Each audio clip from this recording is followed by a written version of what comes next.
Elisânia. Eu sou formada em pedagogia e no momento eu atuo como professora na educação infantil. E eu irei falar sobre um tema bastante utilizado na nossa profissão, que é a avaliação. Abordarei sobre o tema as múltiplas dimensões do olhar avaliativo, citado no livro de Jussara Hoffmann, Avaliar para promover as setas do caminho. A avaliação é o meio de obter informações sobre os avanços e dificuldades do aluno, constituindo-se em um procedimento permanente de suporte ao processo ensino-aprendizagem, a fim de conseguir ajudar o aluno ao seu desenvolvimento. Então, por que avaliamos? Será que a avaliação é sinônimo de controle? Quais os benefícios ou prejuízos? Esse olhar atento às reações das turmas durante a execução das atividades também é essencial para fornecer um diagnóstico sobre a qualidade dos trabalhos. Portanto, ao aplicar e observar os resultados da avaliação na educação infantil, o professor tem melhor condições de definir se determinada ação atingiu seu propósito, se precisa ser aperfeiçoado ou ainda adaptar ao perfil do aluno. O processo avaliativo não deve focar na seleção, na promoção ou na classificação dos alunos. Não deve ser através de julgamento de comportamento das atitudes das crianças. É necessário considerar sua individualidade, não fazendo comparações com outras crianças, e sim comparar ela com ela mesma, ou seja, o seu progresso no processo de ensino-aprendizagem. E qual o objetivo de uma avaliação? Na educação infantil, todo o trabalho na rodinha de conversa ou no momento de descontração deve ser planejado para estimular o desenvolvimento das habilidades sociais da criança, emocionais e cognitivas. Neste processo, o professor é incentivado a conhecer melhor cada um de seus alunos, para que possa propor atividades de ensino focadas em diferentes necessidades. Em Delineando Objetivos, Jussara Hoffmann, ela fala sobre planejamento. Ela fala que o professor deve propor abordagens que permitem captar a autenticidade de cada aluno, sempre considerando o seu desenvolvimento dentro das rotinas em sala de aula. O professor ele pode também trabalhar a criatividade, estimular a integração e aguçar a curiosidade dos alunos, com brincadeiras, com atividades, com brinquedos, com jogos educativos, com dança, com música, e não usar a avaliação de forma autoritária dentro ou fora de sala de aula. Será que cabe aos professores passar o conhecimento e aos pais educarem? No processo avaliativo, a participação da família é de extrema importância. Agora, teremos a participação de uma mãe que irá falar da importância dessa devolutiva. Olá, meu nome é Franciana Carvalho, sou filha de Francisca Carvalho, uma professora aposentada que durante 28 anos lecionou com muito amor na educação infantil da rede de ensino pública.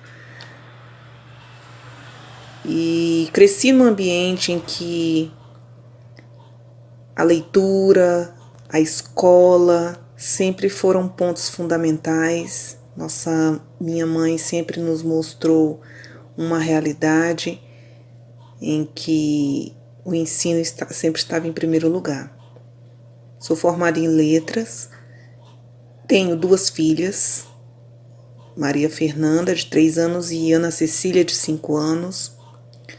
Maria Fernanda está matriculada na rede de ensino pública do governo do Distrito Federal, em uma creche conveniada. E nesse momento de pandemia tem sido um desafio para mim, né, ter que intermediar agora esse ensino. Falo intermediar porque tenho recebido boas orientações, né, dos professores, da escola, com relação a como proceder nesse acompanhamento da Maria Fernanda, né, no desenvolvimento do ensino.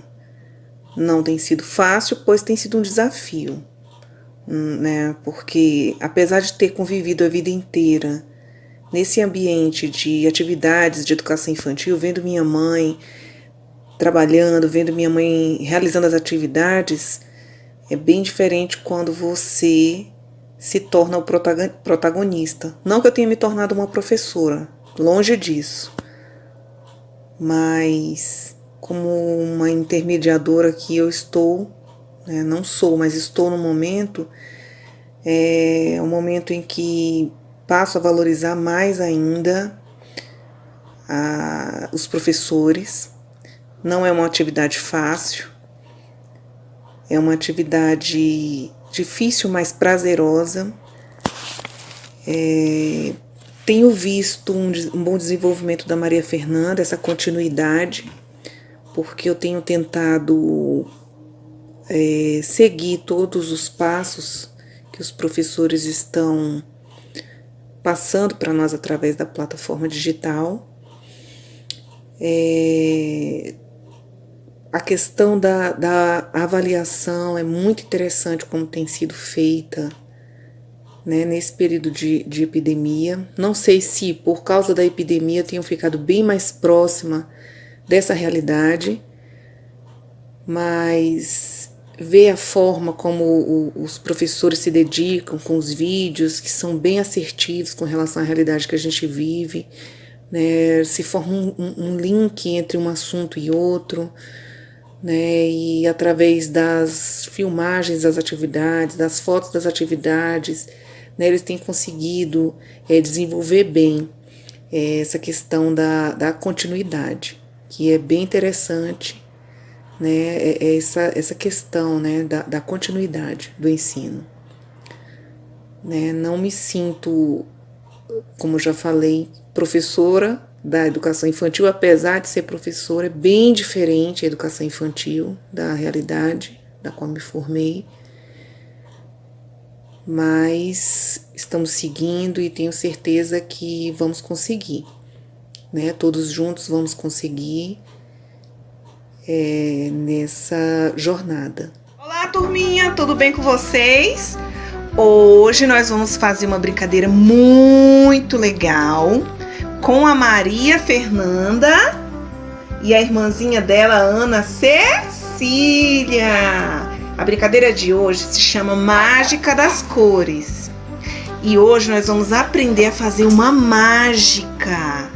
Vamos falar pro pessoal qual o material que precisa para fazer essa mágica? Vamos lá, Maria? O que vai precisar? Canetinha, papel e água. Isso, canetinha, papel e água. E aí, o que a gente vai fazer, pessoal? Nós temos o papel, não pode ser um papel qualquer, tem que ser um papel absorvente, pode ser daqueles papéis que se usa na cozinha, ou se não tiver, pode ser papel higiênico. O importante é que ele fique dobrado assim, olha só, vou mostrar. Assim e assim.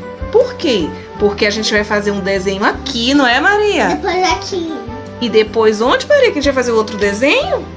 Igual um livrinho. Isso, igual um livrinho. Então a gente vai fazer um desenho aqui. Por exemplo, a gente faz uma bonequinha aqui. E aqui nessa outra parte, a gente vai fazer o cenário, onde a bonequinha vai estar. Tô dando um exemplo, mas vocês podem ficar à vontade e desenhar o que vocês quiserem, para depois a gente ver a mágica acontecer. Posso fazer? Vamos fazer? Vamos lá? O que você vai fazer, Maria? Uma bonequinha. Ah, é? E do outro lado? Será o que a Maria vai desenhar? Uma flor. Uma flor? Aí depois a gente vai fazer a mágica, né? E eu vou desenhar. E olha só, a Maria já fez o desenho dela. Apresenta pro pessoal. Que desenho é esse, Maria? Aqui a patinha, que é a grama, e aqui a chuva. Ah, é a chuva. E do outro lado? Qual desenho que tem? Vamos ver? Vamos mostrar pro pessoal? Vamos lá? Vamos mostrar. Deixa a mamãe mostrar aqui. Deixa a mamãe mostrar, deixa. Olha isso! O que é isso, Maria? Aqui é o lago, que é o sol. Ah, é o lago e o sol. Agora pergunta pra Ana Cecília qual desenho que ela fez. A cobra que você fez. Aqui tem um monstrinho correndo da chuva que tem uma graminha. Uhum. outro lado, talvez que podia ter a graminha e o solzinho. E o solzinho? Vamos mostrar pro pessoal também qual foi o desenho da meu mamãe? daqui cabeça para baixo. Olha só o que a Maria desenhou pra mim, pessoal. Uma bonequinha, que linda! E aqui do outro lado, olha só, fiz um cenário com a grama, a flor e o sol. E agora a mágica vai acontecer. Vamos lá, galera? Vamos mostrar pro pessoal? Vamos lá, Maria? Vamos fazer a mágica acontecer? Eu vou te ajudar, tudo bem? Vamos lá? Agora chegou a hora da mágica. Vamos lá. A gente tem um patinho. Não, você coloca. Ah, você coloca, tudo bem. O pato tá nadando no lago! Que lindo! Vamos lá agora ver o da Ana. Deixa eu retirar. Vamos lá? Agora é a vez da Ana. Vamos colocar pra lá. Vamos lá, agora deixa a Ana. Vamos lá, Ana. Ih, o monstrinho se encontrou com a mãe dele! E agora Sim. vamos mostrar o da mamãe? Como é? Maria, você pode colocar o meu pra mim, por favor? Sim. Vamos lá? Vamos ver o da mamãe? Ai, que linda! A menina tá no parque, Maria! Parte. Você gostou, Maria? Manchou. Manchou. Gostou? Você gostou? Robert. Ficou legal? Quer de Gostou, novo, Ana? de Quer novo. ir de novo? Então fala tchau pro pessoal. Tchau. Tchau! Há diversas possibilidades para analisar o modo de como as crianças agem durante as práticas escolares. Primeira coisa, propor e observar. Observar o que a criança já aprendeu, o que ela ainda está aprendendo, o que ela precisa aprender. Segunda coisa, registrar. Registrar o quê? Registrar os diversas formas desse processo de aprendizagem, por meio de fotos, atividades feitas pelos alunos, por vídeos, de forma que seja acompanhado o desenvolvimento gradualmente. E terceiro, o registro, o relatório. Esse relatório descritivo permite organizar as informações referentes ao desenvolvimento de cada criança de forma individual. E isso é avaliar. Isso é a avaliação permanente. Olá! Irei falar um pouquinho para vocês sobre a análise qualitativa, o plano epistemológico e conteúdos. O que contempla o olhar do professor quando observa o aluno em atividade ou quando analisa suas tarefas. Para uma mesma questão, o aluno ele pode apresentar até duas respostas diferentes. Em se tratando de educação infantil, podemos observar quando a criança não realiza a tarefa solicitada, quando ela nem tenta realizar, ou então quando ela realiza diferente da que foi solicitada. Cabe então aí nesse caso ao professor analisar a etapa do processo individual relativa ao conhecimento e o envolvimento do aluno com a tarefa, analisando também a parte emocional. Muitas vezes, quando o aluno não realiza uma tarefa, pode não se tratar apenas de má vontade ou de preguiça. Pode ser que algo esteja abalando o seu emocional, como, por exemplo, uma família desestruturada. Pode haver nessa família briga entre os pais ou outro membro da família. Pode ser que essa criança esteja tendo uma má alimentação, ela não esteja tendo uma alimentação adequada. Pode ser que ela não tenha tido uma noite de sono. Tudo isso abala o emocional de uma criança.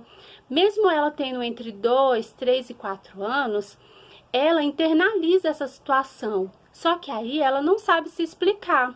Ela não sabe pedir ajuda, ela não sabe explicar o que está acontecendo na casa dela.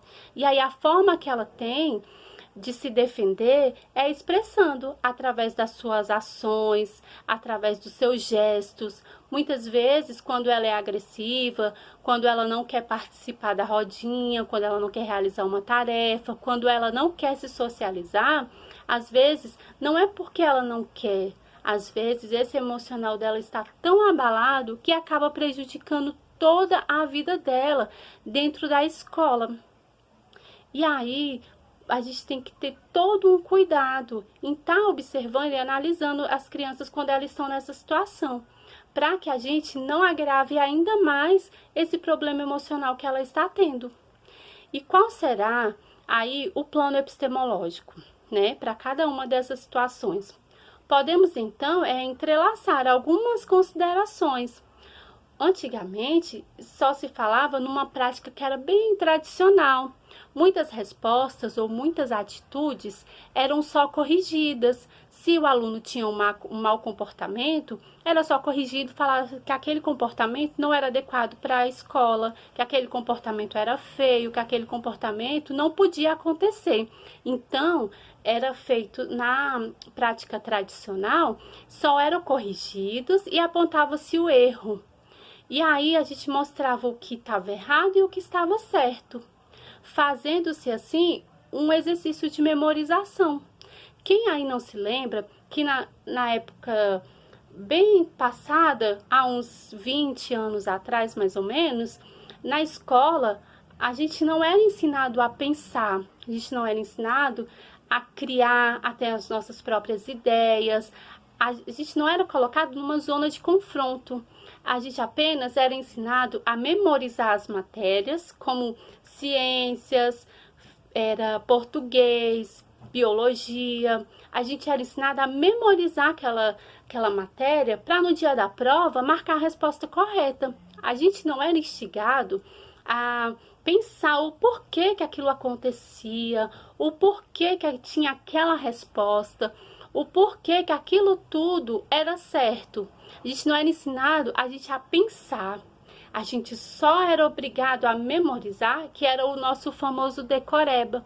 Quem aí nunca passou noites e noites decorando uma matéria de história para no outro dia chegar na prova e conseguir acertar todas as questões? Igual matemática. Quantas vezes a gente não sabia resolver uma questão e aí o professor apenas mostrava qual era o valor exato que dava aquela continha? Qual era o valor exato que dava aquela tabuada? Quantas vezes não passamos a noite toda decorando uma tabuada? Quantas vezes não passamos a noite toda tentando resolver um problema, mas da maneira que o professor ensinou e não da maneira que a gente achasse mais fácil para o nosso entendimento?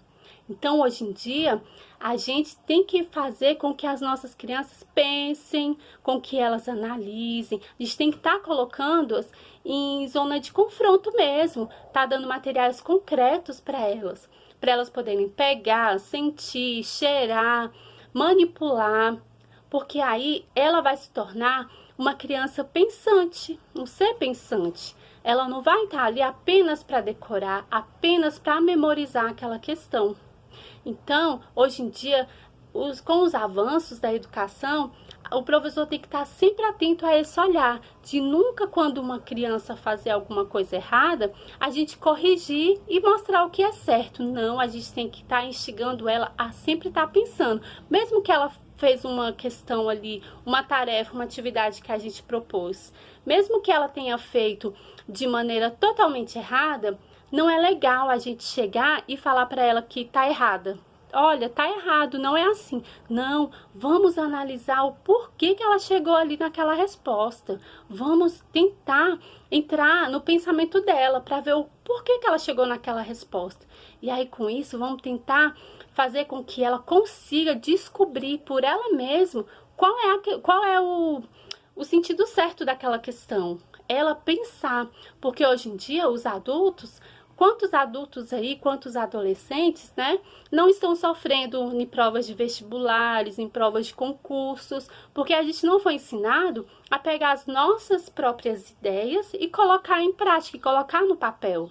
A gente lia texto, interpretava, mas de acordo com as regras ortográficas que tinham, né? A gente não era instigado a ler aquele texto e a pensar, a imaginar, a estruturar ele numa outra folha, num caderno, em alguma outra coisa assim. A gente era apenas instigados a ler, saber qual era a grafia correta, qual era as normas corretas e pronto. Por isso que hoje em dia a gente sofre tanto para fazer uma redação, a gente sofre tanto para colocar nossas ideias no papel, porque a gente não foi ensinado isso no passado a fazer. Então, por isso que é tão importante o professor hoje em dia, como mediador, ele ensinar os seus alunos a fazerem isso, para poder, quando ele chegar na fase adolescente, na fase adulta, ele não sofrer tanto como a gente sofre hoje em dia, né? Tivemos muitas vezes, nós mesmos professores, tivemos que estudar tudo novamente, porque hoje em dia já avançou muito, a tecnologia avançou, as crianças avançaram, crianças hoje em dia já nascem sabendo de coisas que antigamente elas nem poderiam imaginar que existiam. Então, é muito importante a gente ali, como um mediador em sala de aula, não tá apontando o que tá errado e o que tá certo, mas sim, não, vamos analisar aqui, vamos ver, vamos pensar. E se a gente fizer assim, será que vai dar certo? Tenta aí, o que você acha? Como que você acha que tá correto? Pode ter certeza que ela vai te dar uma resposta. Pode ter certeza que naquele dia ela pode não te apresentar uma resposta correta, mas daqui uns dias ela vai chegar e ela já vai estar sabendo que aquilo ali estava errado e que agora ela sabe fazer o certo, porque pela ação dela, pelo que ela viu dentro da sala de aula, pelo que o professor deixou ela pensar, pelo que o professor deixou ela estimular a criatividade dela, a imaginação, o pensamento, as ideias dela, as dúvidas dela, então através da própria ação dela, ela vai conseguir chegar no objetivo correto. Por isso, é de extrema importância que a gente deixe de lado algo que tinha se tornado mecânico, né? E fazer agora, oferecer aos alunos, né? Oportunidade e tempo para essa descoberta, para essa e para as novas descobertas, porque cada aluno também tem o seu tempo. A gente não pode chegar hoje com uma matéria e achar que todos vão aprender no mesmo dia, que todos vão conseguir entender na mesma hora, da mesma forma que a professora ensinou. É preciso dar tempo para os alunos, porque cada um vai ter o seu tempo de descoberta, cada um vai ter o seu tempo de aprendizado. E aí, nessa nossa avaliação, principalmente na educação infantil, o que a gente pode colocar em primeiro lugar é a nossa observação. A observação é o primeiro passo da avaliação. É interessante, é uma coisa que eu comecei a fazer há uns 2 anos e deu muito certo, foi fazer uma espécie de diário.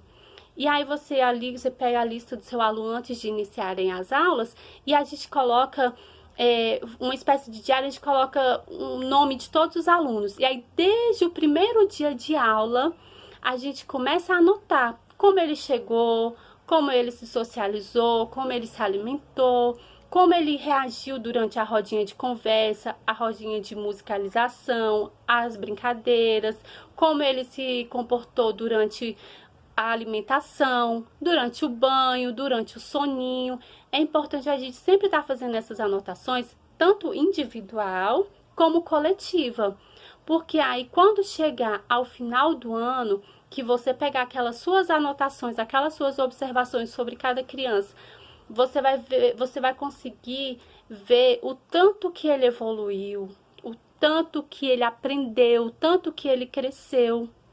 Então, é de extrema importância essa observação. Outra observação também muito importante é a gente, na hora da rodinha ali, você chama os alunos para dançar, sempre tem 1 ou 2 que não querem participar, eles se mostram extremamente tímidos. E aí a gente acaba deixando eles ali quietinho, no cantinho deles. A gente acha que por ele ser tímido, então vamos deixar ele lá, vamos deixar ele quietinho. E isso é uma coisa errada que a gente faz, porque ele tem que ser estimulado a trabalhar essa timidez dele. Não que a gente vai obrigá-lo a participar, não é isso. Mas quantas vezes nós erramos na hora de uma apresentação na escola, a gente pegar aquele que é mais desinibido, aquele que é mais extrovertido, que fala mais, que é mais alegre, pegar e colocá-lo sempre à frente para a apresentação, porque a gente acha que assim a apresentação vai sair mais bonita. E aí aquele ali que é tímido vai ficando ali, sempre na dele. Aí vai passando os anos, ele vai continuando ali, passa os anos, ele continua ali sempre quietinho, porque o professor vai achar que ele é tímido, então tem que deixar ele quietinho. Só que isso é errado. Hoje em dia, quantos adultos a gente não vê que entram em pânico para poder falar em público? Como é difícil, às vezes, a gente apresentar um trabalho, um seminário, a gente apresentar até mesmo um vídeo. Quantos alunos, ao chegar na faculdade, na hora de apresentar o seu artigo, o seu TCC, eles entram em pânico. Às vezes ele tem total conhecimento do assunto, só que o fato dele estar ali na frente falando para outras pessoas faz com que ele paralise, ele entre em pânico, e aí muitas vezes eles não conseguem. Mas isso se dá devido a não ter sido trabalhado na infância, porque se começarmos a trabalhar isso na infância, quando chegar na vida adulta, ele pode ter uma timidez? Sim, vai poder ter, só que ele também vai saber controlar essa sua emoção. Então é extremamente importante a gente trabalhar isso desde o início, não deixar ele ali como um aluno ali, apenas um figurante na hora de uma apresentação. Não, vamos chamando aos pouquinhos, vamos procurando formas de fazer com que ele se sinta à vontade para poder apresentar. E não deixá-lo apenas de lado porque ele é tímido. Isso é uma forma de estar estimulando ele também, convidando, ali pega na mão dele, vem, dança um pouquinho e coloca ele de volta lá para ele também não se sentir pressionado. Então, é extremamente importante a gente estar trabalhando com esses alunos também, para que quando chegar na sua adolescência ou na sua vida adulta, eles não sofram tanto. Muitos até relatam que na fase adulta, que tem conhecimento de tal assunto, mas na hora de passar para um papel ou na hora de ter que conversar com outra pessoa, não consegue. É como se ele não entendesse aquela matéria. Então, é porque isso não foi trabalhado nele ali, na infância, né? Não foi trabalhado nos primeiros anos de vida dele de escolar, porque ele sempre foi deixado quietinho, porque era considerado tímido. Então, o conhecimento construído pelo aluno, ele não se constitui em um mundo fechado, um mundo só dele. Suas respostas, elas são resultantes de uma multiplicidade de informações. O aluno e o professor precisam de tempo para desenvolver conhecimentos profundos. Tanto o aluno precisa de tempo para aprender, como o professor precisa de tempo também para poder estar ali, né, se aprofundando naquele assunto para achar uma maneira melhor, uma maneira mais coerente de estar passando isso para os seus alunos, né? Então, o aluno, ele abrange a dimensão da coerência, da precisão e da extensão do conhecimento. Ele não há limites para a aprendizagem de um aluno. Não adianta a gente chegar e achar que um aluno vai aprender, a forma de aprendizagem dele só vai do A ao Z. Não, a aprendizagem ela não tem limites. Então, é muito importante também a realização de tarefas que permitem a livre e a espontânea expressão das ideias, sem nenhuma intenção de correção do professor, mas de investigação, né, sobre o pensamento do estudante. É bom a gente ouvir o pensamento dele. Na concepção mediadora, o professor ele acompanha a progressão do aluno, sempre atento às novas aquisições e às novas evoluções que ele vem a ter ao longo do ano. Por isso, né, que é a importância da anotação, como a gente havia dito, do diário de cada aluno e da turma. O diálogo também entre o educador e o educando, ele pode ser favorecido acerca do saber construído por ambos. Ambos têm que saber construir, né, um diálogo. E também é importante o professor saber conquistar a confiança do seu aluno. O aluno, ele tem que entender que o professor está ali para ser um mediador na educação dele. Então, o professor, ele não tem que impor a confiança. Eu não tenho que impor que o meu aluno confie em mim. Eu não tenho que impor que meu aluno ache que eu sempre vou fazer o certo, que eu sempre vou estar ali tratando ele bem. Não, essa confiança tem que ser conquistada com o meu aluno. Que depois que a gente conquista a confiança do aluno, tudo flui melhor dentro da sala de aula. Tudo vai funcionar da melhor maneira possível quando o meu aluno começa a pegar confiança em mim. Então, era só isso que eu tinha para falar. Eu espero ter passado um pouquinho para vocês sobre a avaliação qualitativa, né? Sobre os nossos alunos. E é isso.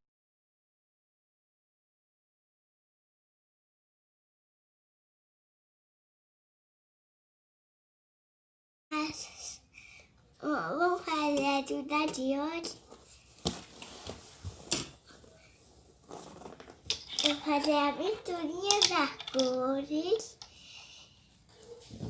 E vou colocar aqui na tampa. E vou colocar aqui dentro. Que cor é essa, filha? Vermelho. Qual que é essa, filha? Qual que é essa? Que cor que é essa, filha? Branco. E aí? Agora vamos? Colocar. E agora, filha? Agora vai tampar a garrafa até ficar rosa. Sacudir, sacudir, sacudir. Vai. E agora? Agora vou agitar. Então agita.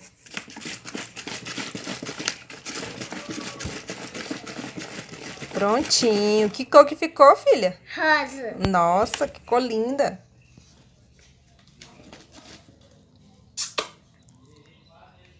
Verde, aqui, ó.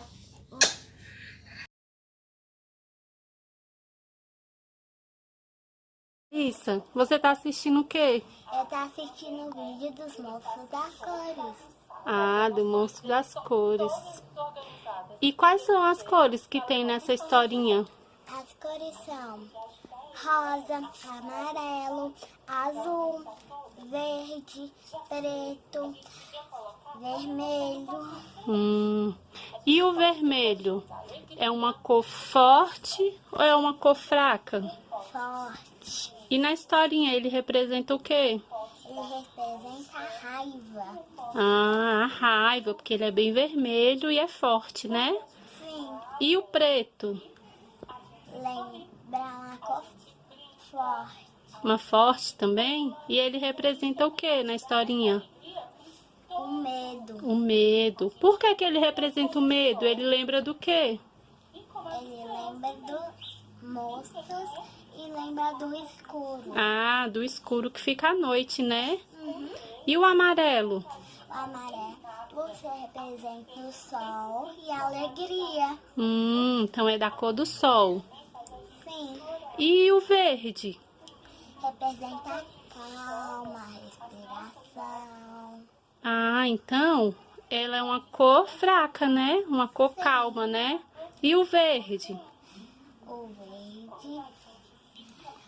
O verde é uma cor fraca. Uma fraca também? E ela representa o quê? Ela representa a calma, a respiração. E também é da cor de umas coisas que vivem lá fora. O que que é? Grama, jardim. E a árvore também, né? Sim, E o rosa que tem na historinha? Ele representa o quê? ele representa os gatinhos, a alegria, O tudo. rosa é da cor dessa sua roupa? Sim, Ah, tá, entendi. E essas cores que tem na historinha? Igual essas aí que você pegou pra pintar. sim. Tem o vermelho, o azul, o verde, o rosa, o amarelo e o preto. Mas só existem essas cores no mundo? Não, Pode ter outras cores também? pode. E como a gente faz para ter outras cores? Tipo, você pega o rosa com azul, aí mistura os dois e faz o roxo.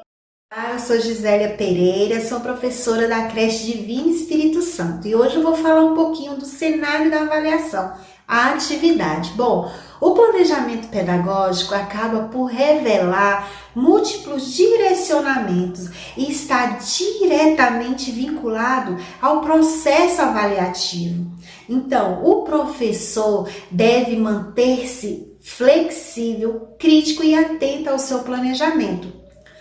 Porque não podemos planejar sem pensar na flexibilidade. Nem tudo o que planejamos muitas vezes conseguimos executar, por alguns motivos que acontecem em sala. O professor está inserido no processo de avaliar antes de iniciar o ano letivo. Antes de entrar em uma sala de aula, ele planeja as atividades, tendo como referências as supostas possibilidades cognitivas do aluno, o que já devem ou não saber sobre o assunto e os objetivos que se pretende alcançar. No ponto de perguntar mais do que responder, avaliar é questionar, é observar, é promover experiências educativas, que signifique provocações no sentido do desenvolvimento do aluno. O professor tem que instigar sobre os conhecimentos prévios de que forma? O que o aluno traz para nós, qual conhecimento ele tem, como abordar determinados assuntos.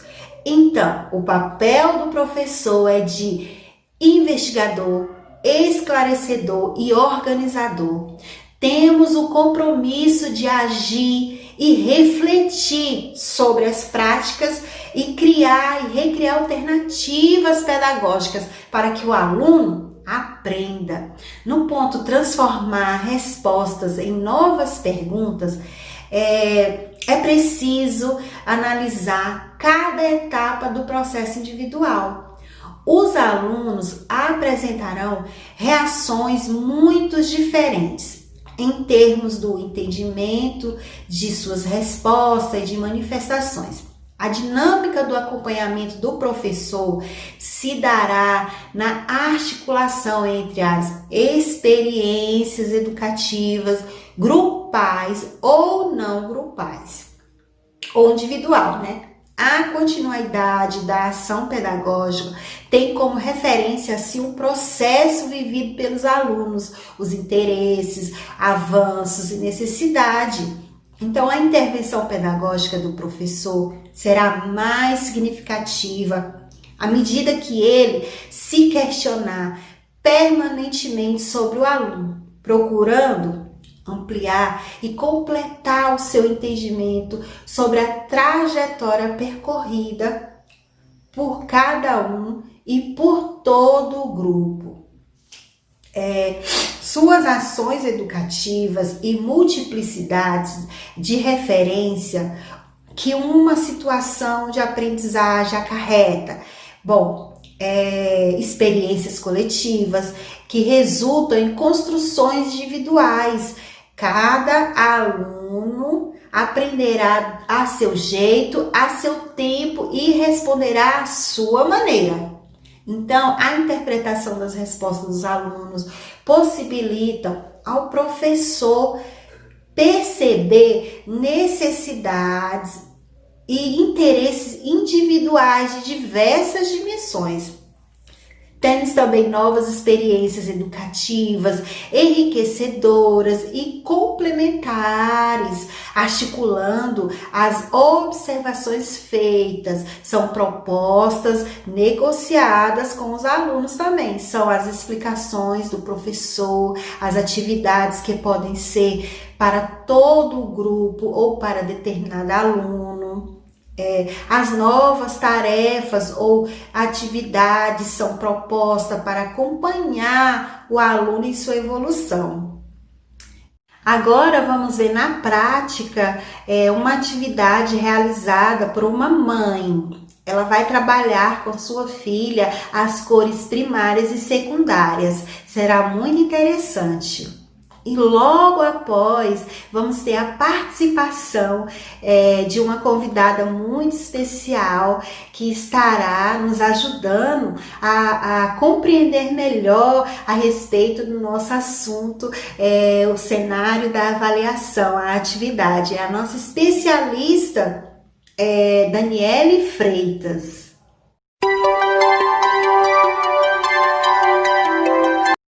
Heloísa, nós vamos aprender sobre as cores. Você conhece essas cores aqui? Sim, Então fala pra mim quais são elas. vermelho, amarelo e azul. O que você conhece que tem a cor vermelha? Maçã, Mais algum? morangos, Morangos. E amarelo? bananas, melões. Bananas e melões? Uhum. E azul? O que você conhece que tem azul? Céu e E o céu fica onde? lá no alto. Agora nós vamos ver quais cores nós vamos formar misturando elas, tá bom? Então vamos lá? Vamos. Uma mãozinha você vai colocar aqui, ó, na tinta vermelha. Vai, olha, amor. E a outra no amarelo. Mistura. Vamos ver que cor vai formar. E aí, Heloísa, qual foi a cor que formou? Que cor é essa? Laranja. Laranja. O que que você conhece que é laranjado? As laranjas de comer. As laranjas de comer, muito bem. Qual a cor que nós temos aqui, Heloísa? Vermelho, E essa? branco e azul. Branco.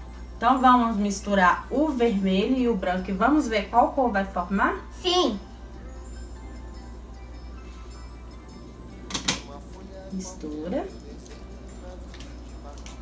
Bem misturadinho. Ficou rosa. Rosa. E o que você conhece que é rosa? Os flamingos. Os flamingos, que legal. E agora, Heloísa, quais as cores que nós temos? Azul e amarelo. Azul e amarelo. Vamos misturar para ver o que vai dar? Sim. Então mistura. Tá gelado. Ficou verde. Verde. E o que você conhece que é verde? As árvores e os arbustos. Eita, muito bem.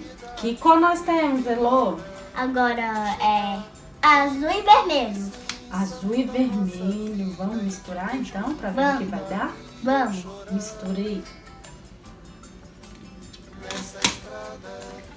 Quando você põe a mão na tinta, ela é quente ou é fria? Quente. Ficou roxo. Roxo. E o que você conhece que é roxo?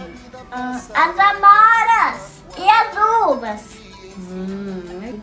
Heloísa, o que você aprendeu com essa atividade?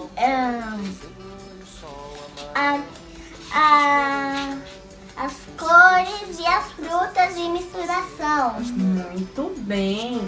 Descobriu que quando a gente mistura uma cor com a outra, dá para formar Outra cor. outra cor. Muito bem, parabéns para você. Olá, eu sou Daniele Freitas e para finalizar o estudo de hoje, vamos recapitular algumas informações importantes desse livro, Avaliar para Promover, As Setas do Caminho, da Jussara Hoffmann.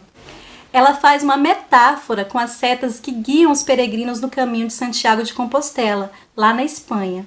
Essas setas indicam o caminho e os encorajam a continuarem firmes e não desistirem do seu propósito. Assim, ela brinca durante o texto, ao indicar setas de possíveis caminhos que devem nortear os educadores para a prática da avaliação mediadora. Uma avaliação onde o professor vai agir refletindo sobre suas práticas, onde vai criar e recriar alternativas pedagógicas para que o aluno aprenda.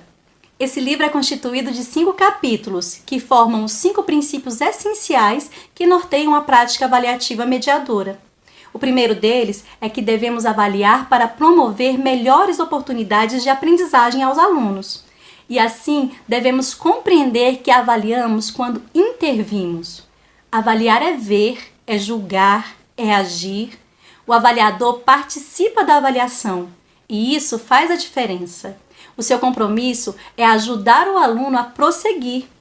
Nós avaliamos quando estamos próximo do aluno, quando ele nos olha e quando ele nos interroga sobre alguma coisa.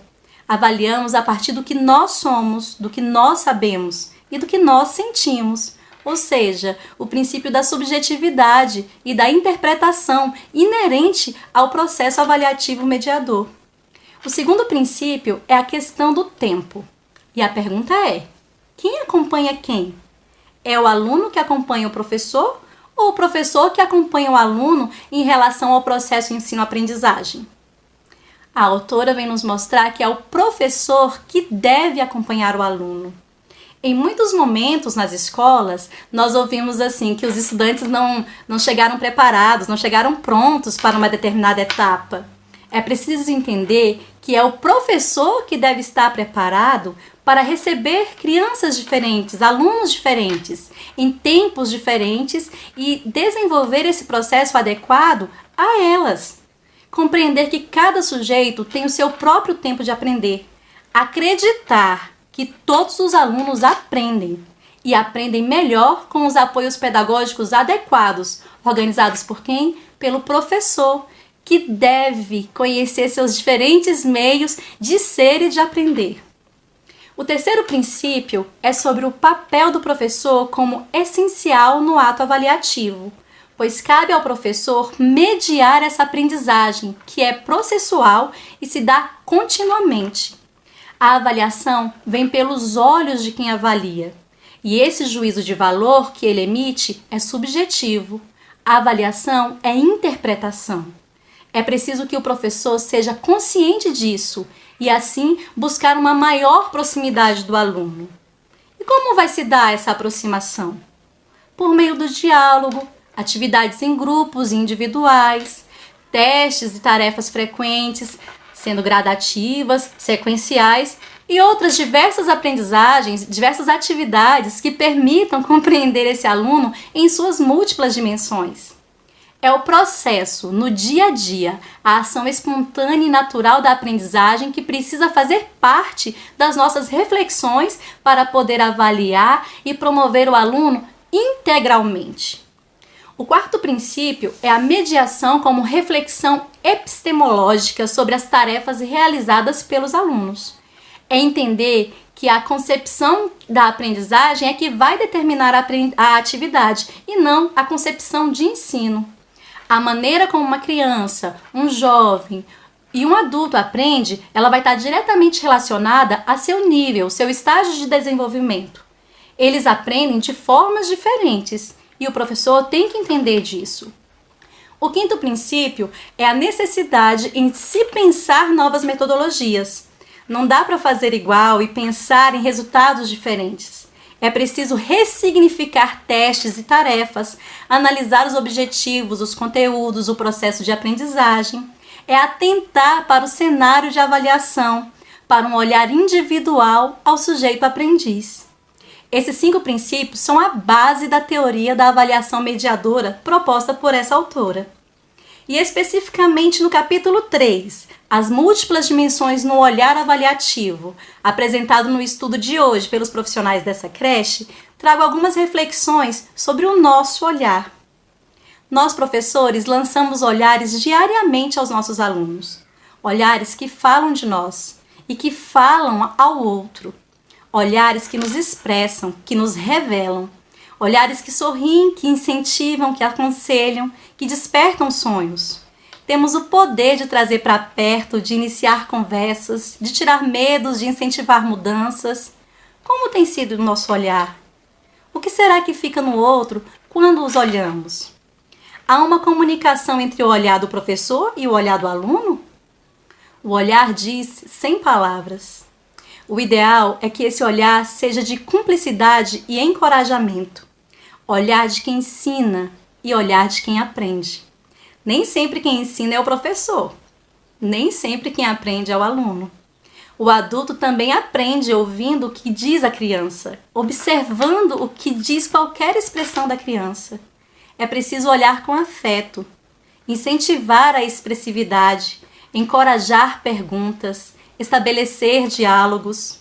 É preciso ouvir o que se expressa através de brincadeiras, registros, palavras, relatos, silêncios, comportamentos. O aluno precisa encontrar alguém que o incentive a olhar. Precisa encontrar alguém que o incentive a falar. Como diz Rubem Alves, o aluno olha na direção apontada e vê o que nunca viu. Seu mundo se expande. Ele fica mais rico interiormente. E ficando mais rico interiormente, ele pode sentir mais alegria e dar mais alegria. É muito importante incentivar a fala, o diálogo, a crítica, esse aluno ele não pode ser desencorajado, ignorado ou desconsiderado. O nosso olhar, infelizmente, pode também trazer medo, desânimo, descrença. O nosso olhar, infelizmente, também tem o poder de afastar. O olhar encoraja, mas também deixa medos. O professor e aluno precisam trocar olhares de cumplicidade durante o ato de ensinar e de aprender. Ensinar e aprender é uma importante conversa. Precisamos desenvolver a educação das sensibilidades. Nós, professores, precisamos olhar e encorajar, despertar planos, incentivar, aproximar. Precisamos acreditar no poder do nosso olhar de adulto, que ensina e que aprende. Precisamos valorizar o que sai dos nossos olhos. Precisamos avaliar. Avaliar é dar valor a algo. Cuidemos do nosso olhar. Avaliemos o nosso olhar. O nosso olhar precisa conversar, encorajar e promover. E esse é um dos pontos do caminho indicado pelas setas da Jussara Hoffmann. O encontro do olhar de quem ensina e de quem aprende. Obrigada mais uma vez pelo convite e confiança e até a próxima oportunidade.